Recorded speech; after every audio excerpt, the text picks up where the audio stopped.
Much of metro Atlanta escaped the wrath of hurricane turned tropical storm Michael. There were some notable exceptions. 11 Alive's Doug Richards is live in DeKalb County. Doug, as is often the case, so many trees came down. Well, there were some, certainly, Cheryl.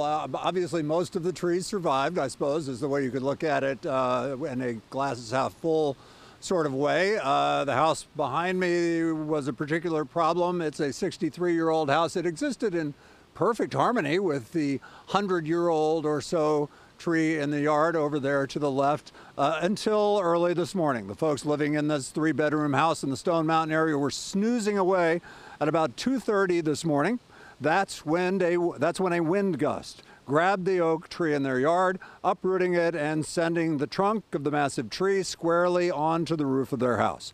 The sound of the tree crashing through the roof jolted awake the homeowners, Zia McKinney Taylor, her husband Brian, and their 13-year-old daughter, as you could probably imagine. I looked over and there was an oak branch protruding into our bedroom all the way, like almost to the floor. The kitchen's gone, the dining room's gone, her bedroom's gone. All the doors are blocked, so we all had to crawl out our bedroom windows. So DeKalb County reported 10 different locations where trees had fallen and blocked the roads.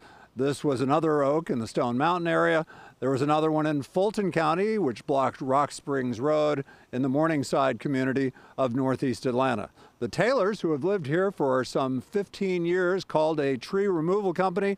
They've moved into a hotel room temporarily, and they are slowly beginning to try to figure out what exactly they ought to do next after this very unnerving morning here in Stone Mountain. Back to you.